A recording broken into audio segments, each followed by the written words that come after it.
Assalamu alaikum everybody, I'm just getting set up. I'll actually start with a lesson in about 5 minutes inshallah, so we'll just give time for people to arrive. Okay, just give me a second.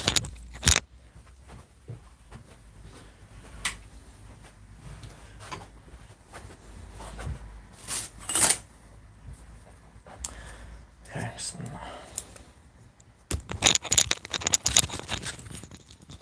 Just getting mic'd up everybody.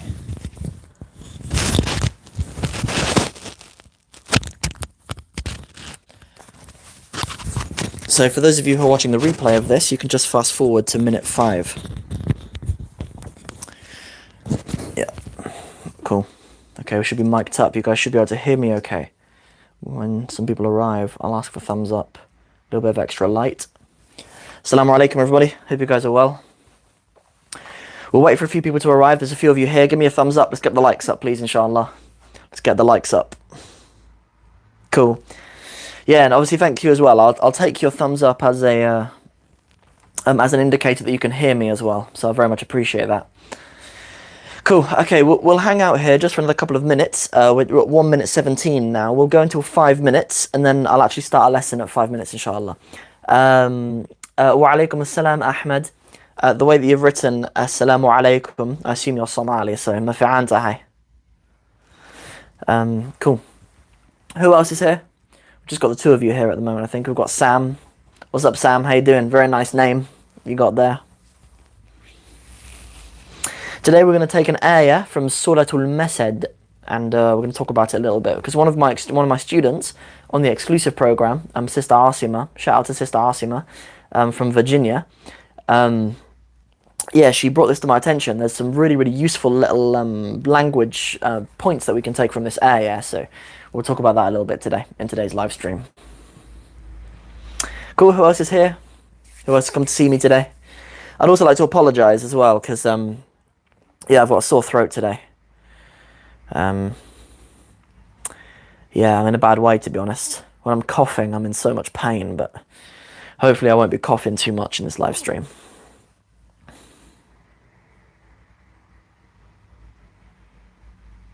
What else we got?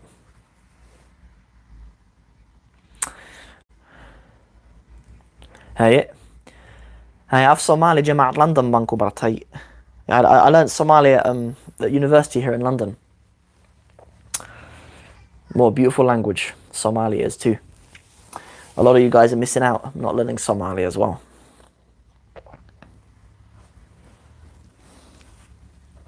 Wa alaikum assalam, Sister Azim.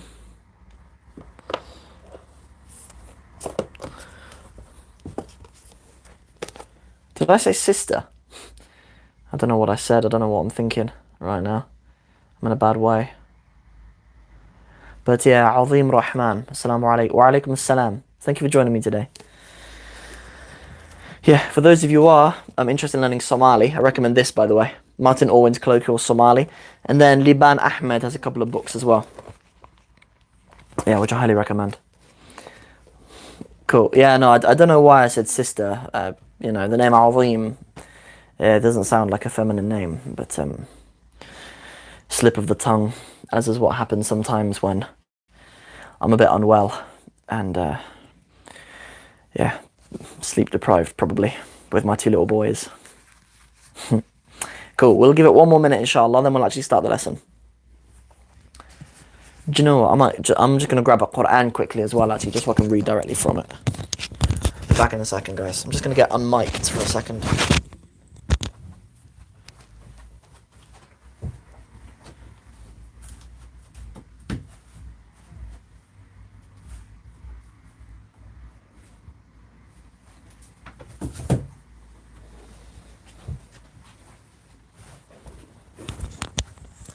Okay, here we go. We've got 6 of you, alhamdulillah.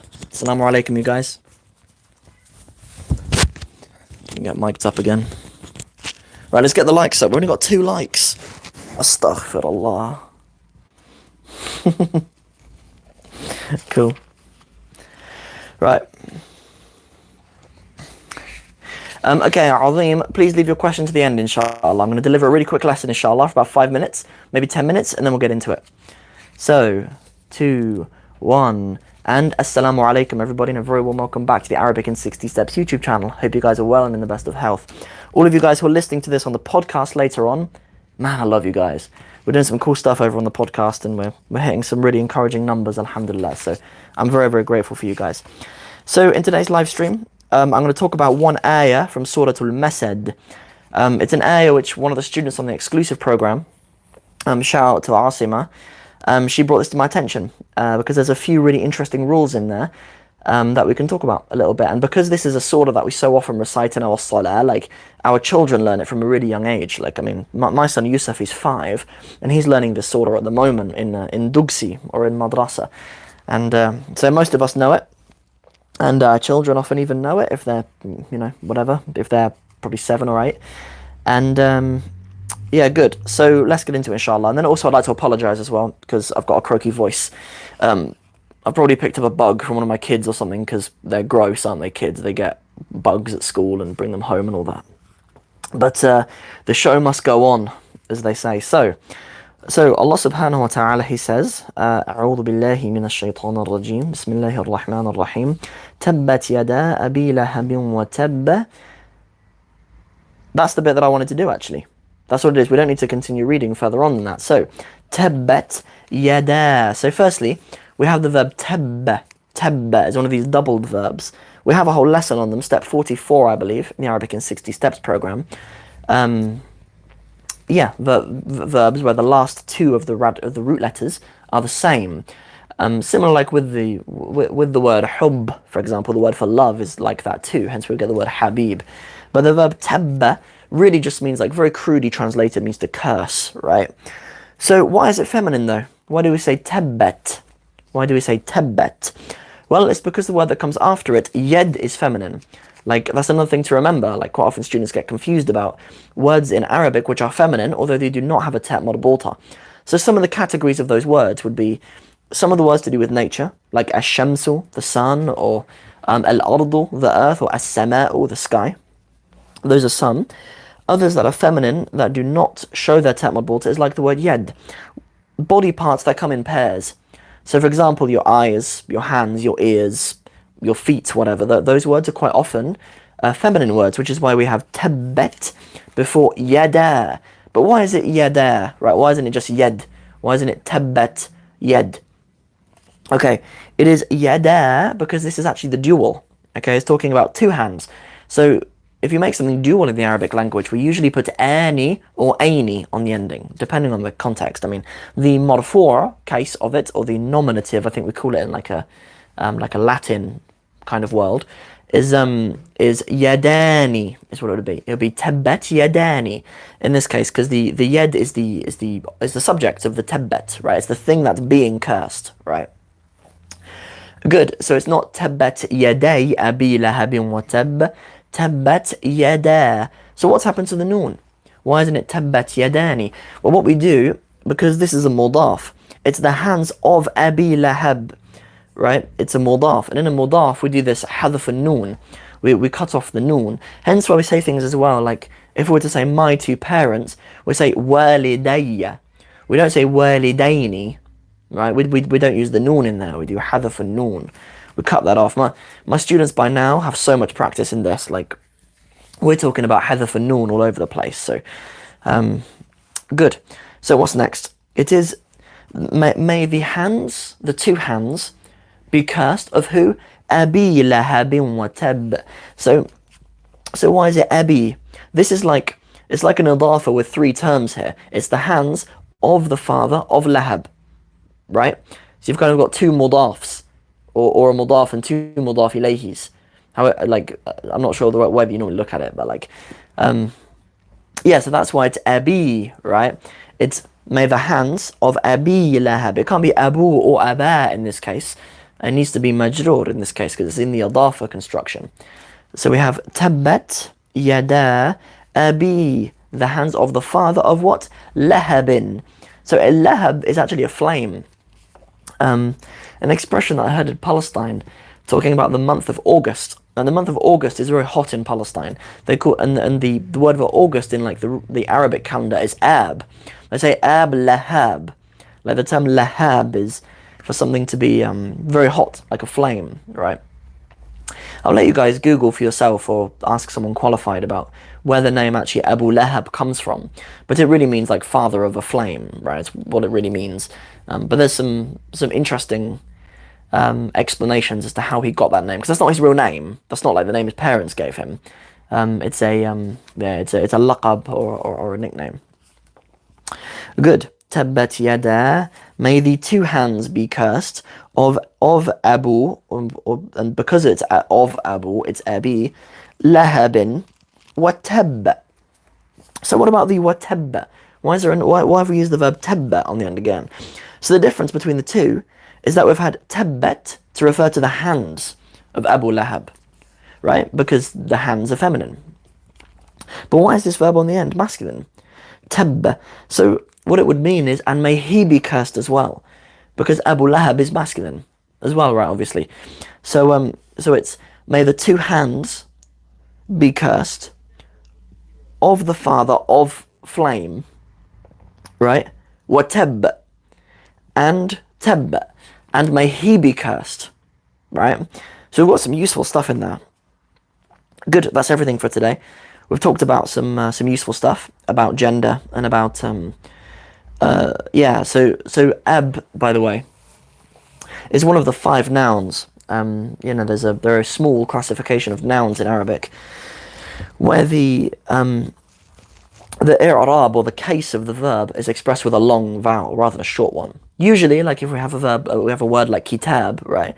Al-kitab will be al-kitabu, al-kitabat, or al-kitabi, depending on its context. So usually words like that will take a little vowel at the end. But there's 5 nouns that will take a long vowel. And as we saw, ab is one of them. So sometimes you'll see aba, you'll see abi, and you'll see abu, right? So it'll be Abu Lahab, Aba Lahab, or Abi Lahab. Another one is akh as well. You can have akhi, akha, or akhu. Another one is a word for a mouth. You can have fa, fi, and fu, I think it is. Another one for like it's a kind of uncle, hami, hamu, and hama, I think it is. I haven't got them in front of me. And then dhu, the, and there as well. Hence, like one of Allah's great names. Dhul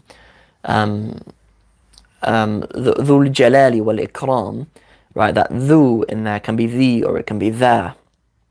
So there's a few of those different words that can express their case with a long vowel rather than a short one. Good. So that's everything for today's lesson. I'm not going to make it too long because, as you guys can probably tell, I've got a horrible croaky throat. But anyway, so let's get into some questions, inshallah, if you guys have any questions about that or about anything else at all for learning Arabic. And for those of you who are listening later on the podcast as well, you guys make sure you come over to YouTube, because this is where it's popping. The crowd's gone wild over here.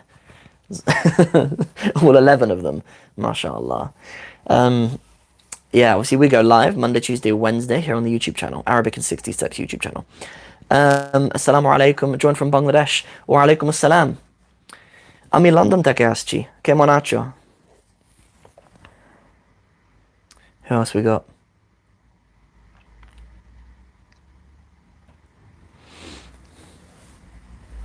Tomar Bali kothai. I think that's the one. Where are you from? Tomar Bali kothai. Tomar Bari kothai. Trying to think how it's written in Bangla. I can't remember.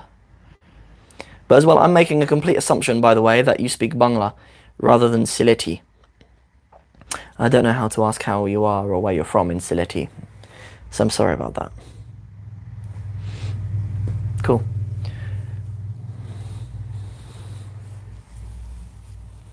Okay, go on then, tell me. Tomar Bari kothai.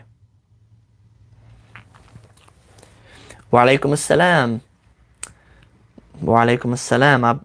Our brother in Kashmir. May Allah aid the people of Kashmir. Cool. Yeah, as you're from Kashmir. Aap se mere khar khushi hoy. Oh, you're actually from Dhaka, so yeah, you would actually speak Bangla. Cool. How to keep consistent learning Arabic. Excellent. So, So you actually the first thing, right, before even thinking about weaving it into your routine, is you need to actually think about, do you actually want to learn it? Like, because like I've started kind of playing around with learning Bangla recently, and because I really want to learn it, I'm finding it very easy just to weave it into my day.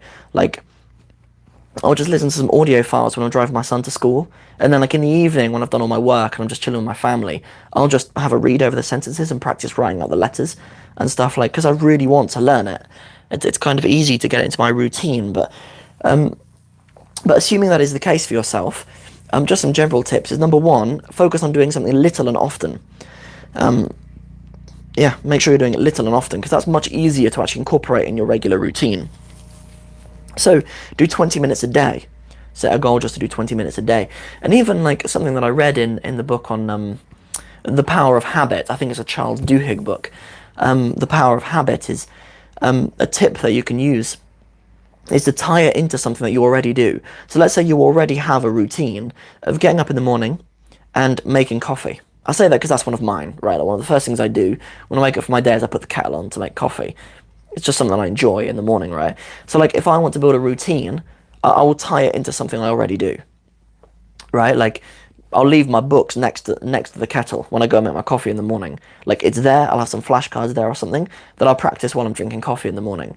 Like bolt it onto a routine that you already have. You know, another one is if you drive, like if you have a routine, like a commute of some kind, you know, like that's a really big one for me because I drive my son to school every day. So for me, like I usually learn Bangla. I listen to some audios or stuff on the way or on the way back. Like on the way there when my son's in the car, I like to talk to him and stuff. But on the way back when he's not in the car, I'll tie it into that routine I already have in my life. And then as well, like something I've started doing I've been doing for the last month or so, is just going to the gym as well. There's a gym right opposite my son's school, so like I just tie going to the gym in with the usual routine that I have anyway. So those are some things that you can do, inshallah, to tie into your routine.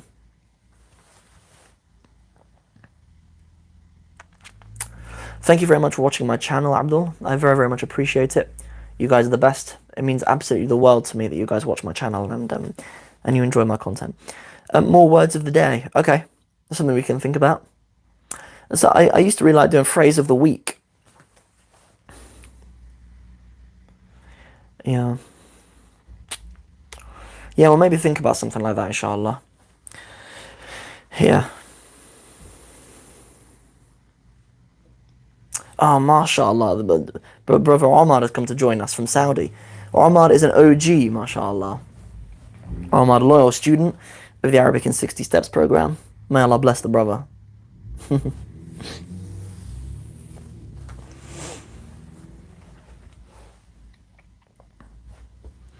Cool, what else we got?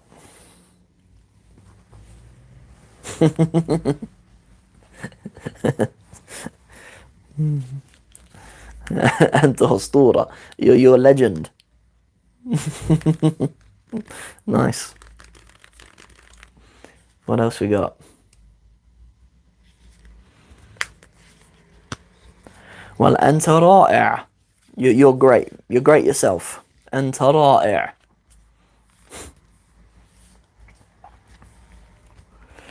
I don't know if you've ever seen, speaking of رائع, if you know Tony the Tiger, the Frosties tiger. So you know on like the box of cereal, it has great, right? You have the in there, right? In Arabic, the way that they do that is they actually have رائع, right? And they talk about the Frosties being great, so they actually keep the bit in it, which I'm a big fan of. They've done some good. They've kept the integrity of the of the tiger. Yeah, which I'm a big fan of. I will, inshallah, also start my Arabic again. Bismillah ar-Rahman ar-Rahim. May Allah bless you in that endeavor. Do you meet with any of the Dawah brothers in the UK? No, I'm not really in that scene. You know, like I don't really. Like I do Dawah, of course. Like everybody should to some degree, but yeah. There's some of the brothers that I know. Like for example, like I know brother Imran, or AKA like Dawah man. I know Imran ibn Mansour. I chat to him in the DMs every now and again, and I've had the pleasure of meeting him a few times as well. I get on really well with his younger brother, Saad, as well, because Saad's an Arabic teacher as well. So, yeah, Saad and I get on well. Saad's a little bit closer to my age as well. I think he's a year younger than me. But, yeah, but may Allah bless those brothers. But any other brothers like Muhammad Hijab and Ali Dawah, like, I don't know any of those guys, really. Like, I never, yeah, never met any of them. Yeah.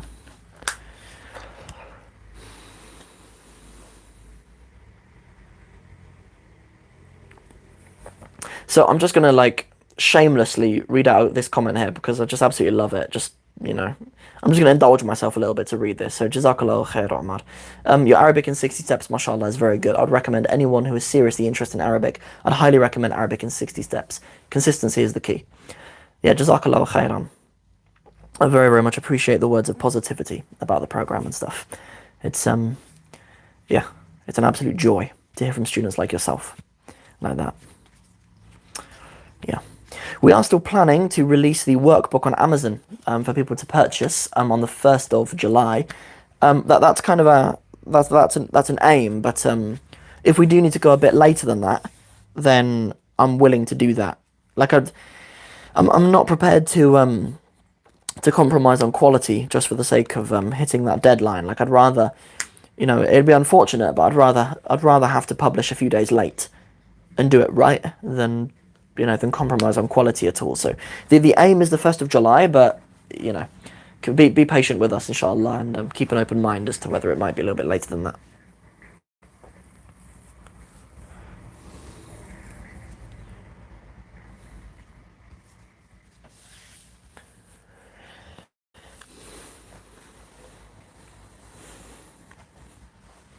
I saw your video, blah, blah, blah. I saw your video about the David Wood debate. So no, Allah does not pray. Allah does not pray.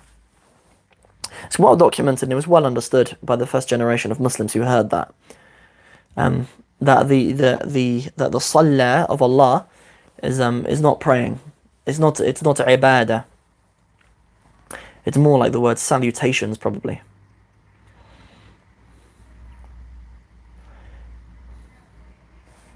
What else have we got?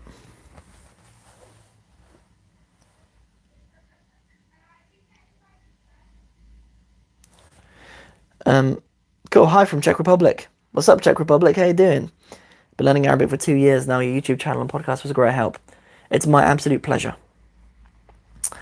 Yeah, no, I wasn't saying that you were claiming that Allah prays, but that was the topic of the video. So just from the snippet of your comment, I misunderstood.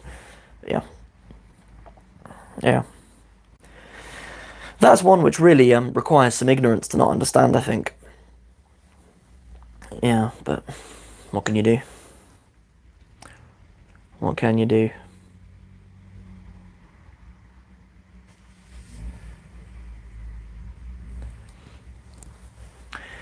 Who else have we got? Where are you guys from? Talk to me.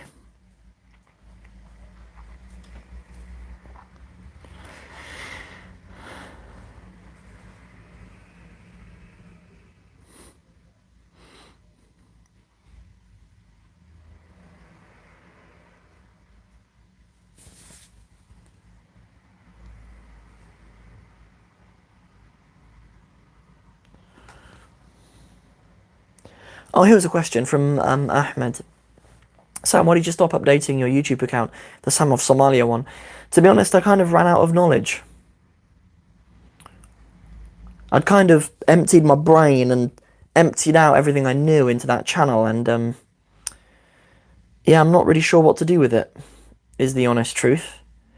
And when you get to a stage like that as a YouTuber, like you've got two options really. Well, three. One is you make content that you're no longer proud of.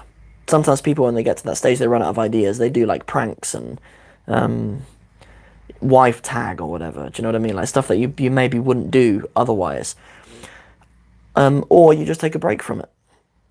The other option is you step up and you continue learning, right? That's what I do for like, this is my job, right? Like teaching Arabic is my job. So that's what I do with Arabic. But with Somali, I'm just not sure. I just wasn't sure what to do with it, really. That's yeah, that's all there is to it, really. I wasn't sure what to do with the channel. I felt like everything that I could put out to help people had already been out there. Like anything else I put out would be more for myself, really, and I don't really want to be in that game.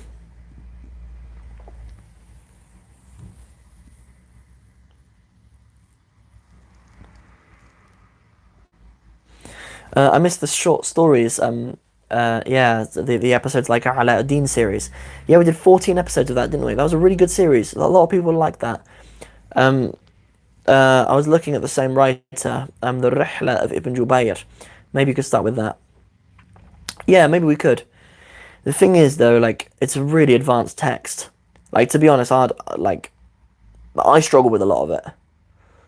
I'm a graduate in the Arabic language. Like, I struggle with a lot of the Rihla of Ibn Jubayr. There's a lot in there, there's a lot of vocab in there, which is very, very high register. Like, even for native Arabic speakers. Do you recommend the workshops, or I assume you mean maybe lessons, in the program if English isn't my first or second language? Well, the number of other languages shouldn't be an issue. It's just if you're confident with my level of English generally and my accent and stuff. Like if you find my videos perfectly accessible, then like on YouTube, and if you listen to my podcast and you find it accessible, then you should be fine. Yeah, that's what I'd say. I would say though, one extra thing on top of that is you do need to be familiar with some English grammar. Like when I first started writing the Arabic in 60 Steps program, I was writing it for children who are educated here in the UK. And children who are educated here in the UK now, they know a lot of grammar. Like I used to teach year 4, which is like age 8 and 9 here in the UK, and they know a lot of grammar. Like grammar has kind of been revived a little bit in the English curriculum. Yeah, so they know a lot of grammar, so I was teaching from that perspective. But then when we kind of opened the program up to adults online, it transpired that there were a lot of adults who kind of went to school in the same era that I did or earlier and don't know what an adjective is and stuff. So like, the number one, I'd advise you to make sure that you're confident with my English, like you find my accent fine to understand and everything. But then also familiarize yourself with some English grammar terms as well, because if you hear me talking about, the subject of a sentence and a verb and an object of a sentence, and you've never heard those terms before, that might be challenging. What else we got?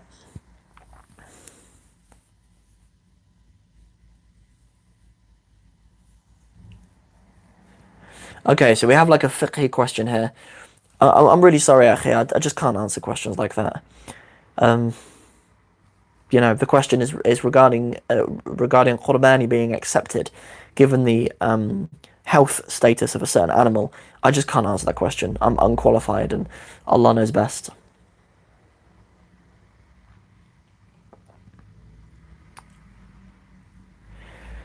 Your English is super British. I've heard that. On the exclusive program of our 6 students, 4 of them are from the USA. And yeah, I often hear family members in the background say that I sound like Harry Potter and stuff. which I'm fine with. Yeah. Yeah, not only do I sound very British, but I'm very like Southern British.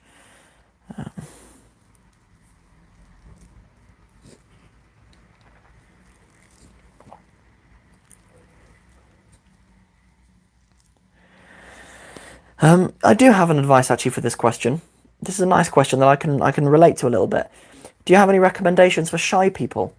Because even speaking English, like I tremble, and and the sweating I actually really understand as well. Even stuttering as well. Stuttering was a really big one for me. Even like doing public speaking at school, like having to read aloud and stuff like that. Like anybody, if there is anybody here who used to be in like my English class, whatever, when I was at school, they would like testify to that I was probably the least competent reader in my class. Like I was such a nervous reader, like reading aloud and presenting, that Like sometimes I'd get books the night before and I'd try to memorize pages of it. So when it actually came to me read, I wouldn't have to read. Like it would almost be like my vision would go wrong. Like I almost like I couldn't see the words properly, and I'd tremble and sweat and stutter, and it was really, really hard for me to even read like one page. And so I can absolutely relate to this. So, okay, so the first thing is I would say do a bit of like something that I do that helps me a lot is I do a lot of deluding myself into believing I'm a native speaker. like even when I'm learning Bangla in the car, when I'm saying the phrases out to myself, I'm saying them as if I'm a native speaker.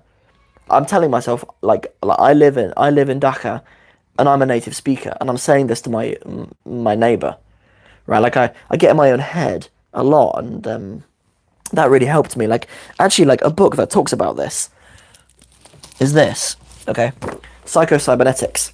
Like when I read this, when I read Psycho-Cybernetics, like a lot of it really resonated with me with language learning, because like your brain and your nervous system has a really difficult time distinguishing between real experiences and imagined ones. Okay? I'll say that again. Your nervous system has a difficult experience distinguishing between real experiences and very vividly imagined ones.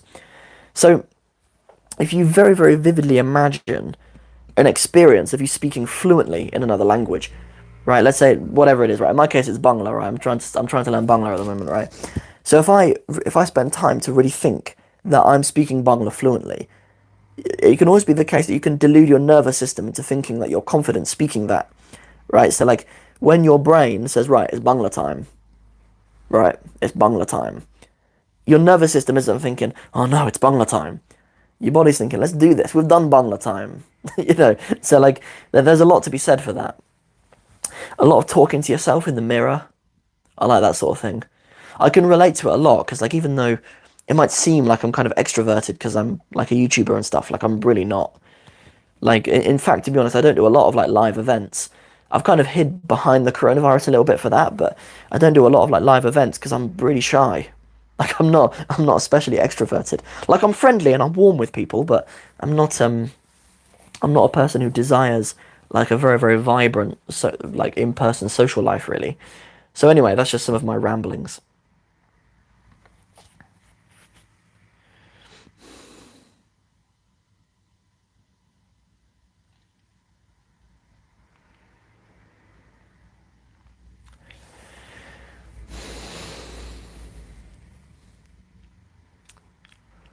You're an Indian, but you learnt the American accent.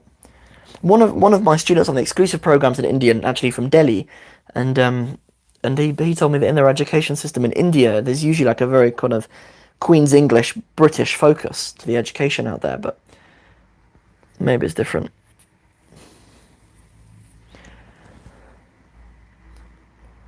Ami tomader basi. I don't know what that means. I know that word Bangla. When you write the word Bangla, I can write that in Bangla, right? Like the B is kind of like a triangle here like this, and then you do a little line like this, and that's like the A, and then like the sound is like that, bang, and then the la is like that, and then you have like the same kind of A that's after the ba, you have after the la as well, hence Bangla. Oh, cool. I'll tell you a few phrases that I've learnt. So, kemonacho. What else did I say? Ami London থেকে আসছি. And what else? তোমার বাড়ি কোথায়? What else? ভালো আছি, ধন্যবাদ.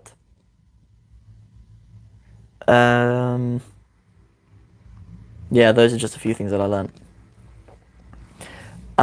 Ami Bangla Jan, Ami Bangla Jani. Me Bangla Jan, something like that. I don't know, but I really want to take it seriously though. Like, you know, I've just been playing with it at the moment. Like I've just been practicing writing some of the letters. Yeah, I'm not very deep into it. I've just been looking at what resources are out there and stuff. But I may even document it for you guys. Like I may even, I may even like document the experience a little bit, like do like a weekly update on another YouTube channel about how my Bangla's going, and just see how that goes. Because something that You know, like when I was learning Arabic at university, I even thought to myself at the time, I was like, man, how cool would it be to document this journey? Like sometimes the documenting of the journey is more valuable than the finished result. Like so often here on YouTube, you get like these finished, polished speakers who are like fluent speakers of this and they've studied that and whatever. But actually, like it's so much more human to actually experience that, actually see someone being a beginner, going over the hurdles, thinking, man, I don't know if I can do this. I don't know if I'm smart enough to learn another language. I can't get my head stop thinking in English. Like all these kind of things that language students struggle with. Like the main reason why I wanted to start learning Bangla was to kind of empathize with my students a little bit more.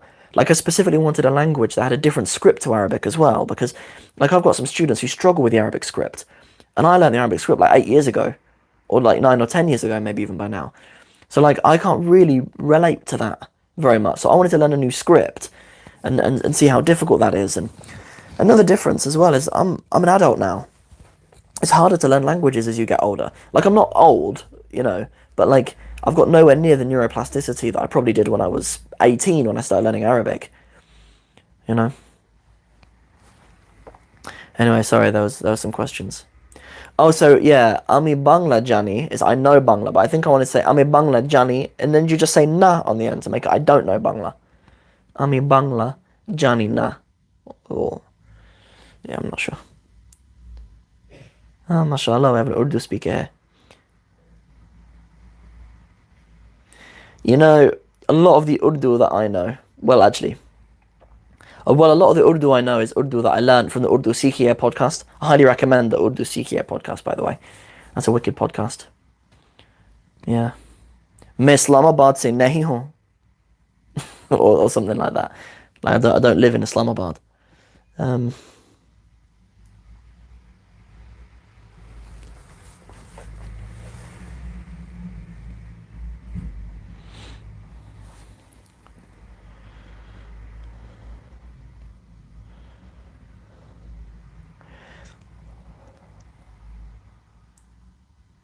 Where are we? Okay. It's Cotton Candy, cool username. Wa alaikum salam. I'm starting an Arabic degree in September. Do you have any tips and advices regarding it? Yes. Develop a consistent routine for learning vocabulary. And start now. On a program that size, even for the students on my program, the vocab catches up with them. The grammar is almost finite, really. Like, you get to a stage where you've learned like all of the grammar that you really need. But the vocab is just بحر لا قرار له. It's an ocean with no shore. It's yeah,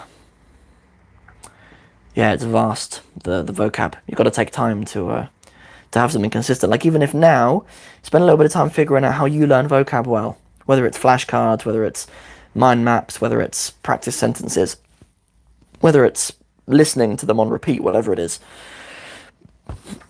Find a way to learn 3 words a day. Get into the habit of learning 3 words a day and keep that up for the whole 4 years. That's what I'd say. Yeah. Because the vocab is the main thing.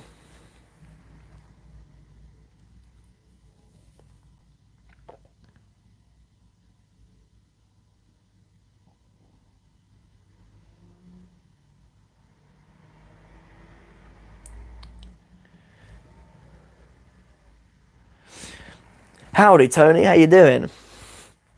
I wish I knew Arabic. It's such a beautiful language. You've come to the right place, my friend.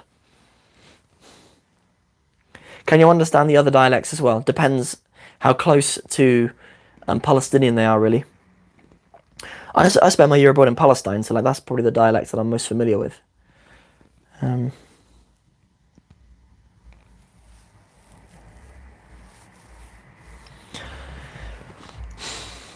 Right. Okay, so vocab advice then. Let's just end on this because I've gone over my time a little bit. Let's end on some vocab advice. Okay. So I'm going to start off with what I do.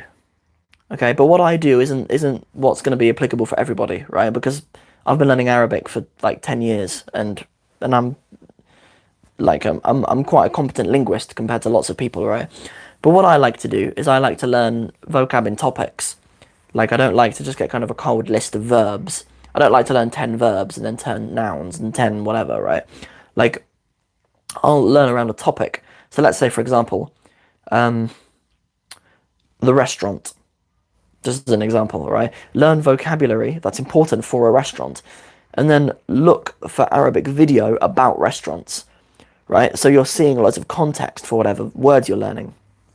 So, yeah, and then even like go and visit an Arab restaurant and use them in a restaurant, right?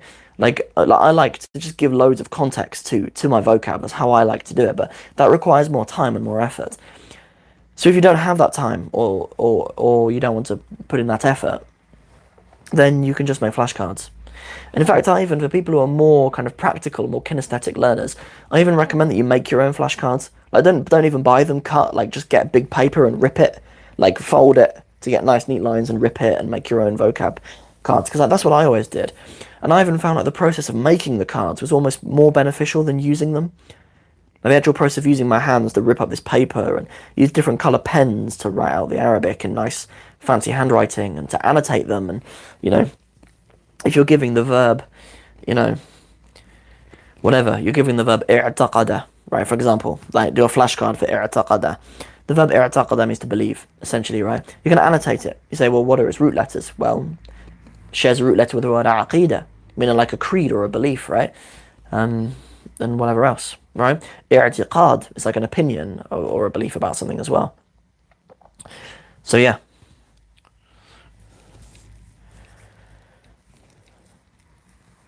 Do you use spaced repetition when it comes to using flashcards? No idea. I don't know what that is. That requires a Google. It deserves a Google from me. But I deliberately brought attention to the fact that I don't know what it is, though, so that I could still say it aloud and bring it to the attention of other students and those listening on the podcast as well. Do you know what, guys? I really need to go. I know there's been some really good questions just come in, but I need to go. So any of you guys who have any other questions, inshallah, just come back tomorrow. Come back tomorrow at 5:30 p.m. UK time, and I'll have another lesson prepared for you guys, inshallah. Like as always, our format will be 5 minutes at the beginning to let people arrive, 10-15 minute lesson maybe, and then and then afterwards we'll open it up and just open Q&A, and then you can hear me speak awful Bangla or whatever as we go as well, if you're interested in that. So we'll leave it for today, inshallah.